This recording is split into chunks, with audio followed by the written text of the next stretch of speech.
على هذه النية الفاتحة. أعوذ بالله من الشيطان الرجيم. بسم الله الرحمن الرحيم. الحمد لله رب العالمين الرحمن الرحيم مالك يوم الدين. إياك نعبد وإياك نستعين اهدنا الصراط المستقيم صراط الذين أنعمت عليهم غير المغضوب عليهم ولا الضالين. إلى حضرة النبي المصطفى رسول الله صلى الله عليه وسلم وعلى آله وأزواجه وأولاده وذريته شيء له الفاتحة. أعوذ بالله من الشيطان الرجيم. بسم الله الرحمن الرحيم. الحمد لله رب العالمين الرحمن الرحيم مالك يوم الدين. إياك نعبد وإياك نستعين اهدنا الصراط المستقيم صراط الذين أنعمت عليهم غير المغضوب عليهم ولا الضالين. Khusus untuk jamaah sholat subuh dan juga khusus untuk warga RT 4 RW 5, mudah-mudahan selalu diberi kesehatan oleh Allah Subhanahu wa taala. Mudah-mudahan di dalam bulan suci Ramadan kita diberi kesehatan, diberi keberkahan. Mudah-mudahan putra-putri kita yang sedang sekolah, yang sedang mondok diberi kelancaran dalam mencari ilmu. Bi barakatihil Fatihah. A'udzu billahi minasy syaithanir rajim. Bismillahirrahmanirrahim. Alhamdulillahi rabbil alamin arrahmanir rahim maliki yaumiddin. Iyyaka na'budu wa iyyaka nasta'in ihdinas siratal mustaqim siratal ladzina an'amta 'alaihim ghairil maghdubi 'alaihim waladdallin. Khusus untuk keluarga kita, tetangga kita, barangkali ada yang sedang sakit, mudah-mudahan Allah segera mengangkat sakitnya, mudah-mudahan sehat kembali. Bi barakatihil Fatihah. A'udzu billahi minasy syaithanir rajim. Bismillahirrahmanirrahim. Alhamdulillahi rabbil alamin arrahmanir rahim maliki yaumiddin. Iyyaka na'budu wa iyyaka nasta'in ihdinas siratal mustaqim siratal ladzina an'amta 'alaihim ghairil maghdubi 'alaihim waladdallin. Bismillahirrahmanirrahim. Alhamdulillahirabbil alamin. Hamdan syakirin hamdan na'imin. Allahumma shalli wa sallim ala sayyidina Muhammad wa ala ali sayyidina Muhammad. Asyhadu an la ilaha illallah wa asyhadu anna Muhammadan abduhu wa rasuluh. Amma ba'd. Faya ayyuhal hadirun rahimakumullah. Sedanten jamaah salat subuh dilanjutkan dengan majelis taklim yang hari ini alhamdulillah dalam keadaan sehat walafiat. Allahumma amin ya rabbal alamin. Langkung rumiyin monggo sareng-sareng kita selalu memanjatkan rasa syukur dumateng ayunan dalam Allah Subhanahu wa taala bi qaulina alhamdulillahi rabbil alamin. Alhamdulillah wonten ing kesempatan menika kita saged kepanggih malih, kita tesih saged diparingi kesehatan oleh Allah Subhanahu wa taala, sehingga kesehatan yang diberikan oleh Allah kepada kita alhamdulillah pada tahun ini, di bulan ini kita masih diberi kesempatan untuk menikmati salah satu bulan yang mulia, yaitu bulan suci Ramadan. Termasuk kita harus bersyukur, kita harus berterima kasih kepada Allah sehingga kita bisa dipertemukan lagi dengan bulan suci Ramadan. Tentunya setelah kita dipertemukan dengan bulan suci Ramadan, berarti tugas kita adalah bagaimana kita memanfaatkan momen-momen bulan suci Ramadan untuk memperbanyak ibadah pada Allah Subhanahu wa taala. Karena sudah masyhur, sudah terkenal Bulan suci Ramadan adalah bulan yang penuh dengan keberkahan. Setiap hal yang kita lakukan, perbuatan-perbuatan positif, amal soleh yang kita lakukan akan dilipat gandakan oleh Allah Subhanahu wa Ta'ala. Akan tetapi tidak hanya cukup kita itu merasa senang, tapi betul-betul di situ kita harus menghadirkan Allah di hati kita, dalam pikiran kita. Karena banyak juga orang berpuasa, banyak juga orang melakukan ibadah, tapi linya bukan karena lillahi ta'ala, tapi karena yang lainnya.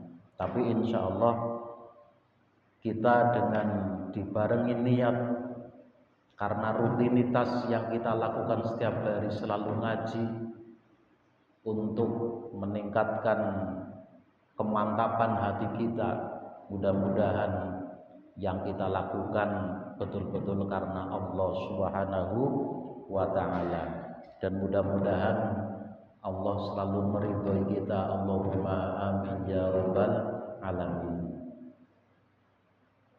Alhamdulillah, pada hari ini kalau yang puasanya mengikuti pemerintah, itu kita sudah melaksanakan puasa 1 hari, dan ini akan berjalan di hari yang kedua. Kalau yang puasanya kemarin mengikuti organisasi tertentu, berarti sekarang sudah masuk di hari ketiga. Tapi prinsipnya adalah bukan perbedaan, tapi yang prinsip adalah bagaimana kita bisa menghargai satu dengan yang lainnya. Karena masing-masing memiliki keyakinan dan masing-masing memiliki cara pandang, metode yang diyakini bahwa apakah kita sudah memasuki bulan tertentu ataukah belum. Oleh karena itu kami mengajak kepada panjenengan monggo bareng-bareng, yang penting kita sehat, yang penting kita waras, yang penting kita diberi kenikmatan seperti ini, kita manfaatkan, kita gunakan untuk hal-hal yang positif selagi kita masih diberi kehidupan oleh Allah Subhanahu wa Ta'ala. Sholawat dan salam mugi katur dumateng Nabiullah Muhammad sallallahu alaihi wasallam ingkang sampun memberikan bimbingan kepada kita semuanya. Mudah-mudahan kita termasuk umat yang insya Allah akan mendapatkan syafaat fi yaumil qiyamah. Allahumma amin ya rabbal alamin.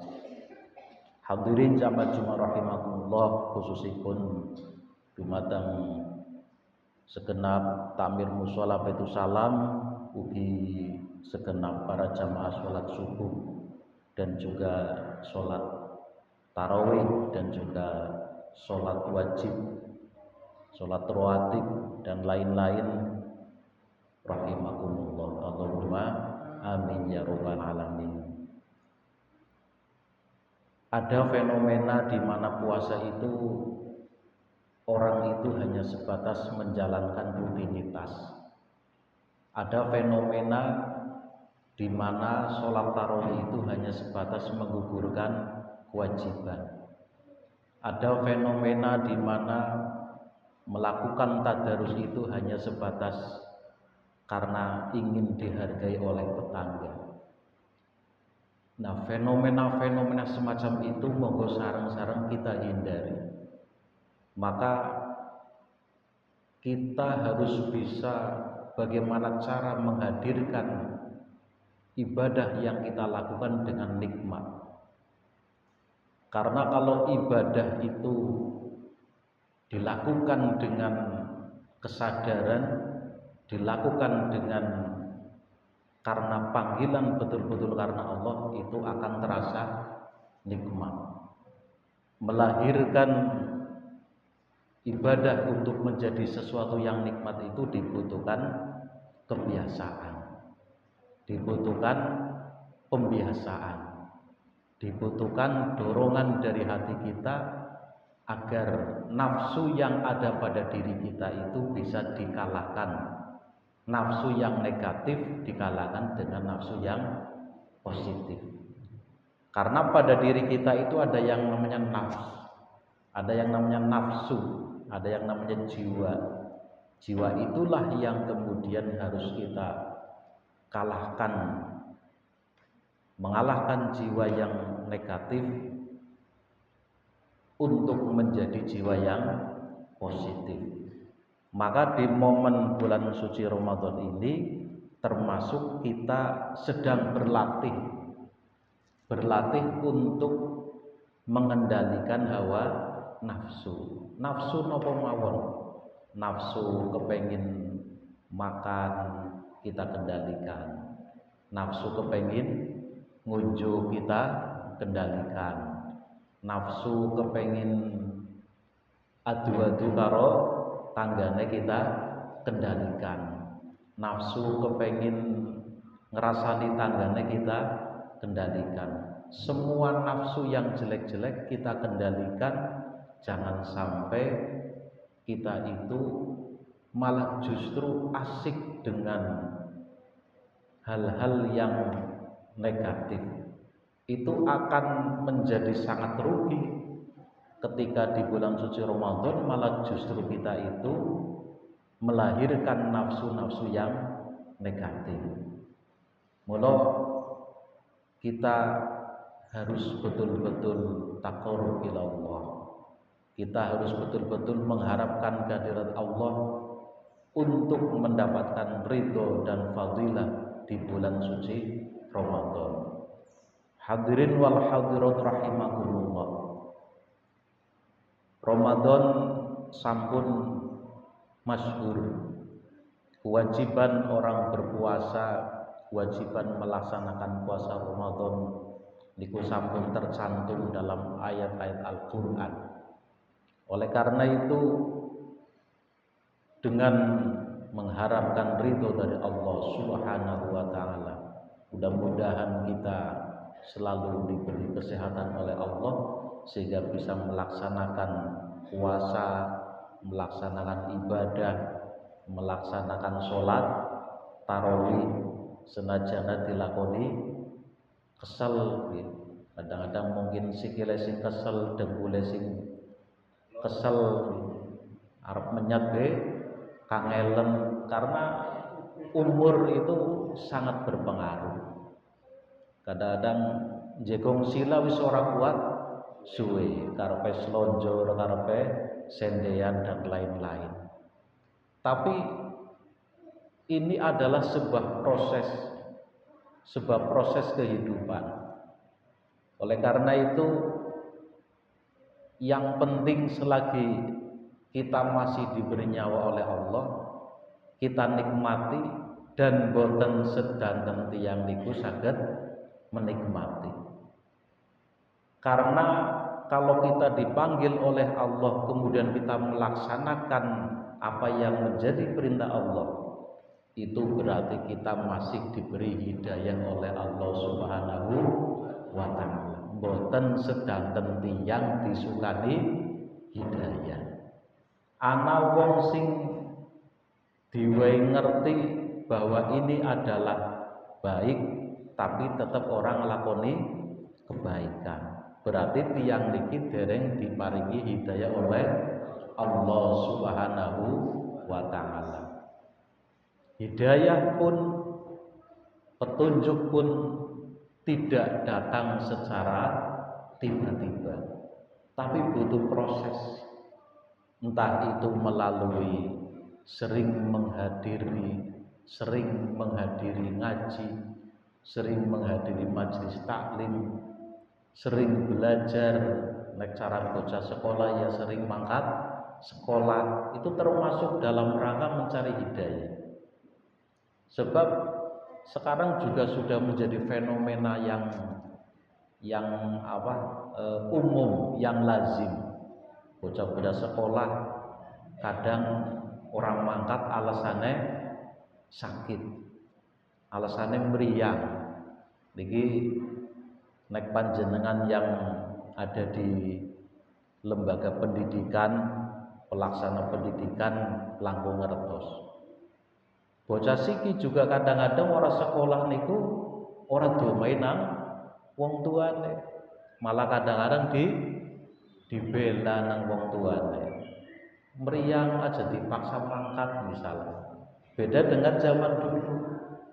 Beda zaman pada waktu mungkin panjenengan kula niku masih alit. Meriang kayak apa dilakoni kudu tetep mangkat. Nggih mboten.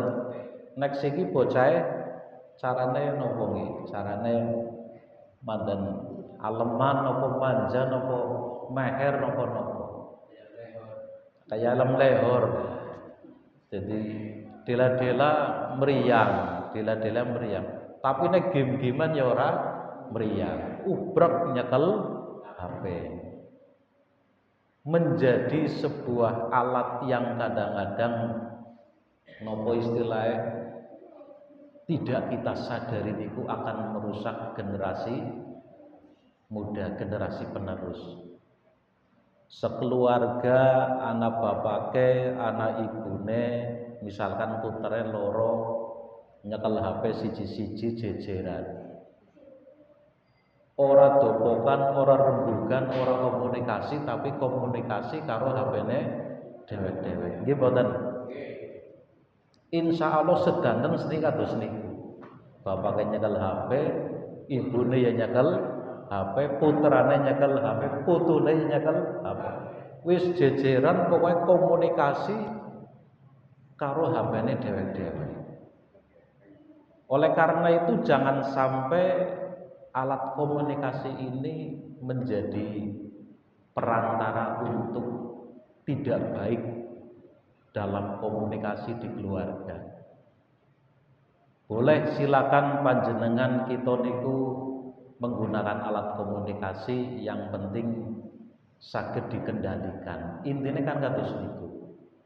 Nah, yang mengkhawatirkan sekarang justru adalah anak-anak kita itu baik di madrasah, di sekolah, bahkan nyuwun sewu di pondok pesantren pun kalau diizinkan membawa HP itu akan mengurangi kegiatan ngaji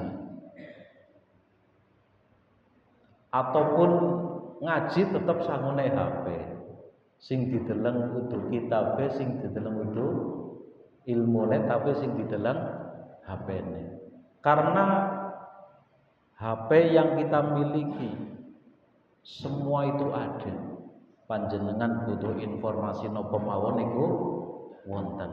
Tinggal bagaimana agar HP itu bisa dimanfaatkan untuk hal-hal yang positif. Hadirin rahimakumullah. Alhamdulillah kita hari ini akan memasuki puasa Ramadan di hari yang kedua. Tentunya kita berharap pada Allah Subhanahu wa taala mudah-mudahan apa yang kita jalankan satu hari kemarin, puasa kita, sholat kita, kemudian tadarus kita, kemudian sholat sunnah kita, kemudian hal-hal yang positif yang kita lakukan, sedekah, infak, amal jariyah dan lain-lain akan diterima oleh Allah Subhanahu wa taala. Dan mudah-mudahan ke depan yang akan kita lakukan, kita masih punya jalan panjang sampai dengan titik akhirnya bulan Ramadan kita diberi kesehatan oleh Allah Subhanahu wa taala. Allahumma amin ya rabbal alamin. Hadirin rahimakumullah. Wonten sebuah dialog saking Nabi Ibrahim bin Adam alaihissalam. Wonten mriku disebutaken matat qulubukum min asratin asya'a araftumullahu wa lam tu'addu haqqahu.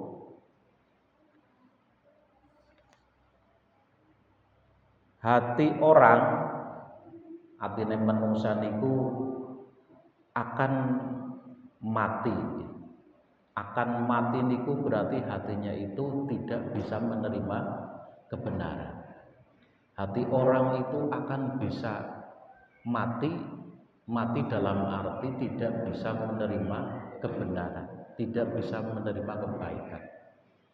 Kebaikan yang diberikan oleh seorang kiai, kebaikan atau wejangan-wejangan yang diberikan oleh seorang ulama salafus sholih, kebaikan yang diberikan atau nasihat-nasihat yang diberikan oleh pendahulu-pendahulu kita atau panutan-panutan kita, tapi orang itu hatinya mati, hatinya tidak bisa menerima kebenaran.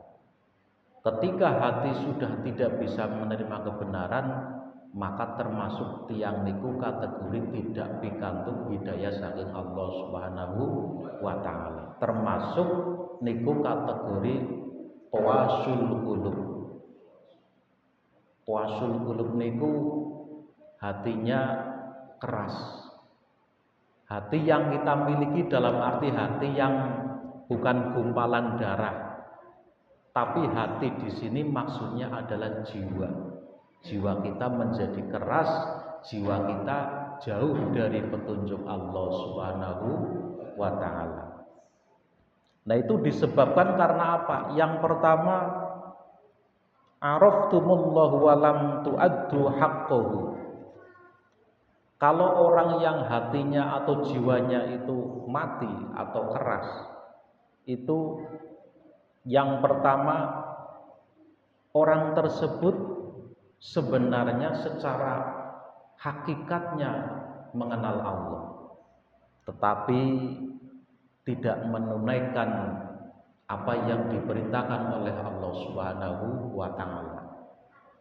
Kenal karo Gusti Allah, ngerti karo Gusti Allah, krungu karo Gusti Allah. Kita menyadari bahwa kita ciptaan Allah. Karena hakikatnya walaupun orang ateis pun juga menyadari akan adanya Tuhan. Lah apalagi orang Islam. Ditakoni siapa Tuhanmu, mesti jawabannya Allah Subhanahu wa taala. Orang itu mengenal Allah. Orang itu sadar betul bahwa Allah adalah Tuhan saya. Allah adalah sesembahan saya. Tapi kesadaran itu tidak dibarengi dengan memenuhi hak-haknya Allah. Apa yang menjadi perintah Allah oleh orang tersebut tidak dilaksanakan. Berarti orang itu termasuk tidak taat kepada Allah Subhanahu wa taala. Orang itu menjadi orang pembangkang. Pembangkang tidak mau, tidak siap, tidak istiqomah dalam menjalankan ibadah. Maka orang-orang yang seperti ini termasuk kategori orang-orang yang fasik.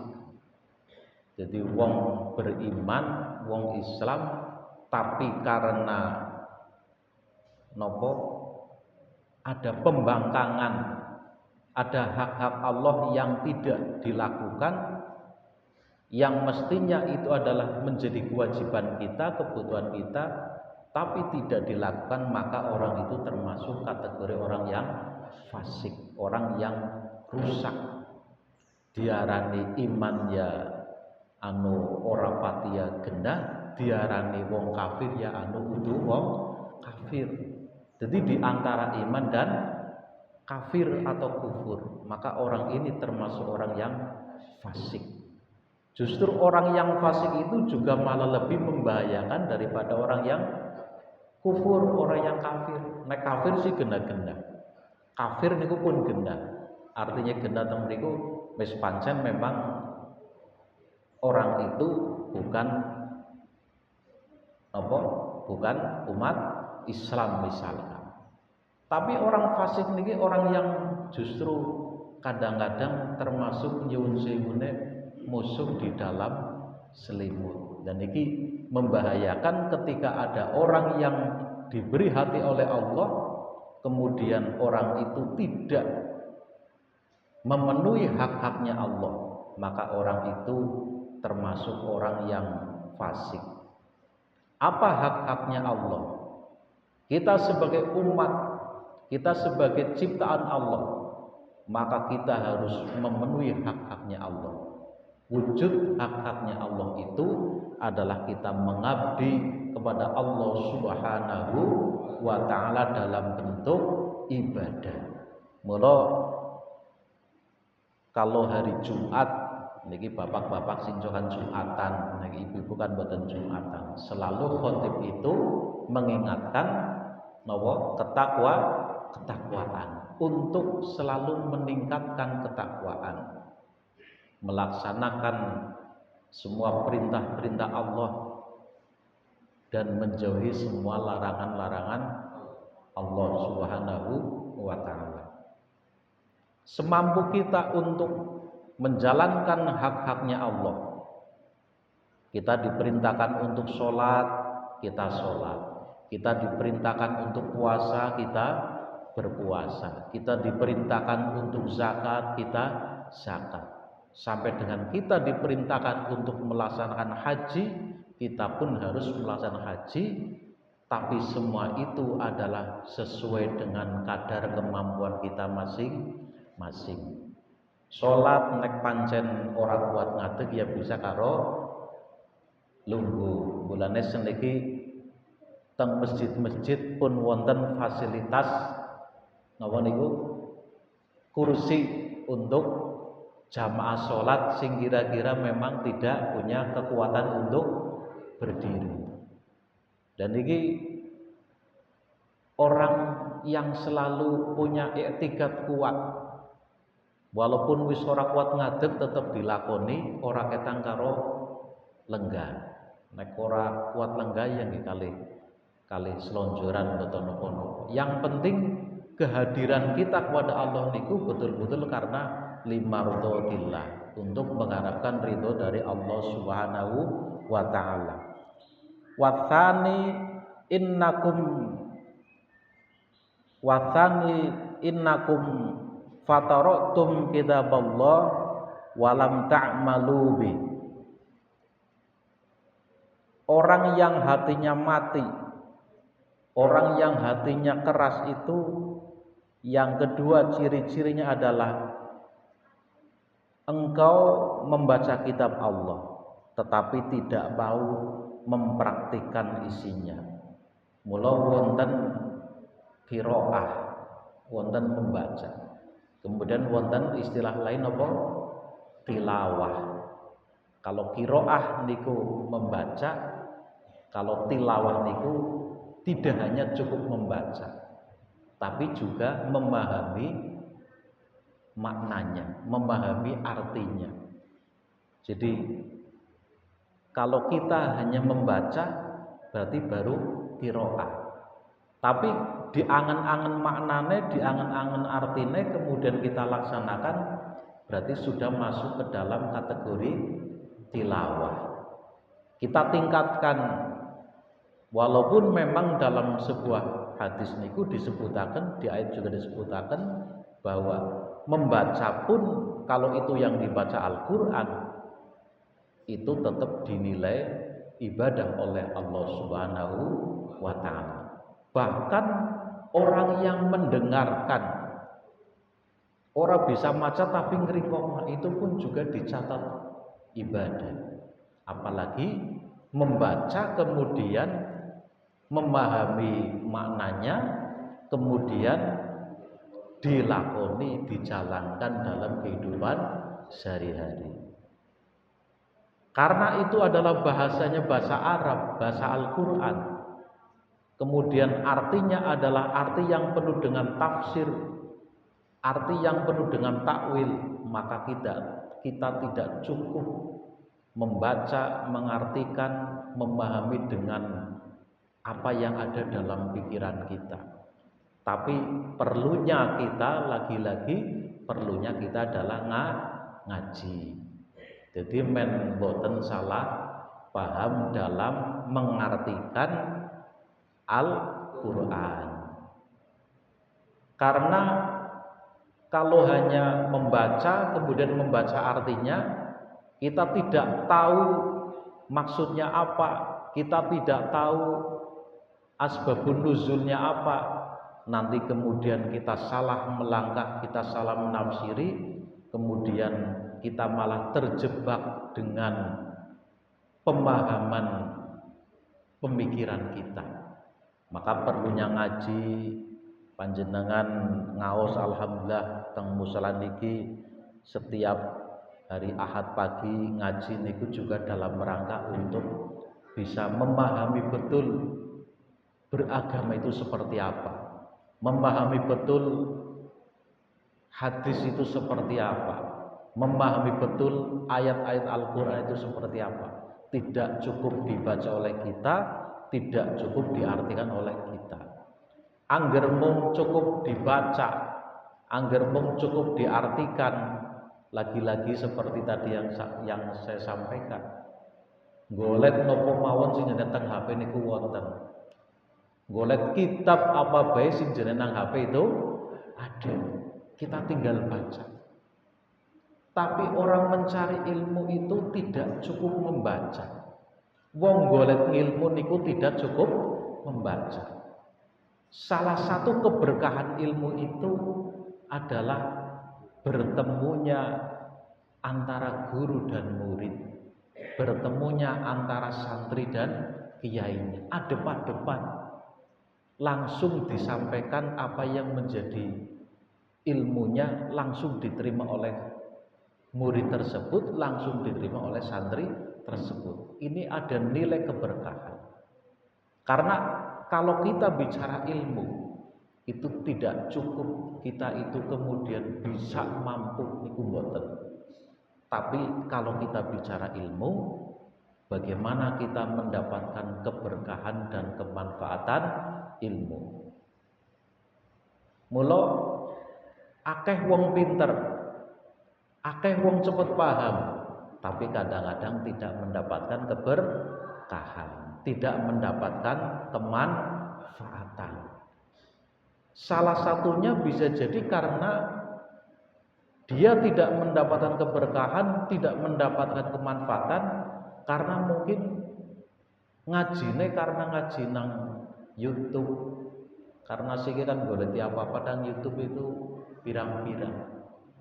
Kemudian asal bicara, asal dalil, tidak tahu dasarnya, tidak tahu sanadnya, yang akhirnya kita salah dalam menafsiri, kemudian kita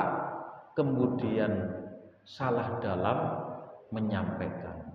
Ketika ilmu disampaikan sudah salah, maka itu resiko besar untuk diri kita dan untuk orang lain. Oleh karena itu kita harus istiqomah dalam mencari ilmu, kemudian agar hati kita itu tidak keras, agar jiwa kita tidak mati, maka kita tidak cukup mempelajari agama secara pribadi, kita pun harus bisa memahami dan kemudian mengamalkan dalam kehidupan sehari-hari. Wa tsalitsu idza ayatum adawatal iblis wawal yatumu. Yang ketiga, engkau mengaku bermusuhan dengan iblis tetapi mengikuti tuntunannya. Ngakoni iblis, ngakoni syaitan musuh kita, tapi kadang-kadang kita niku cokan ngetutna. Apa yang menjadi bisikan-bisikan iblis, apa yang menjadi bisikan-bisikan syaitan. Puasa-puasa misalkan kesel temen puasa, lemes temen puasa, nginum bae tuli orang keton, mengko entuk lemes maning.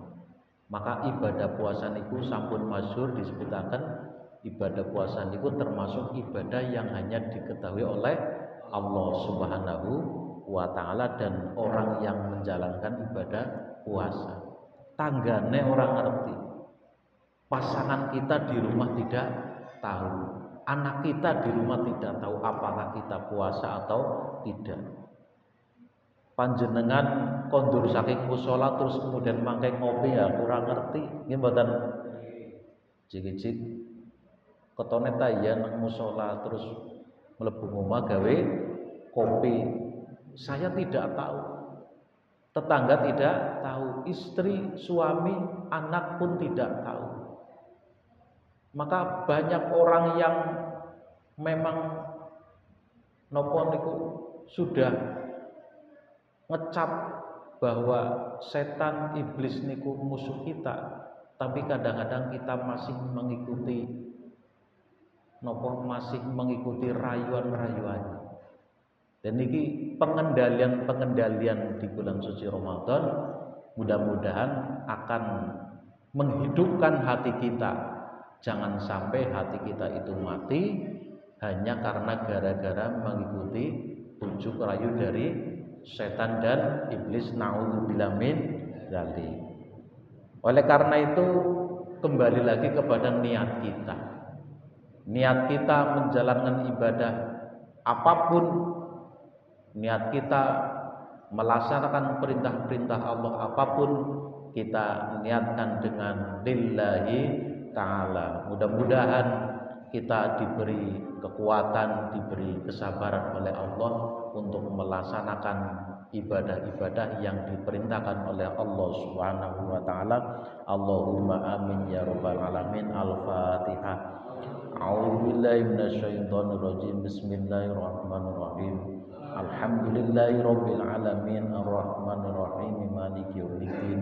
Iyyaka na'budu wa iyyaka nasta'in ihdinas siratal mustaqim siratal ladzina an'amta 'alaihim ghairil maghdubi 'alaihim waladdallin. Niki wonten sedasa tapi nembe kula sampaikan tiga, mudah-mudahan mangke yang lain akan kita sampaikan di pertemuan yang akan datang. Mudah-mudahan kita diberi kesehatan oleh Allah Subhanahu wa taala. Allahumma amin ya rabbal alamin. Matur nuwun wal afu minkum wallahul muwaffiq ila aqwamit thoriq. Wassalamu alaikum warahmatullahi wabarakatuh.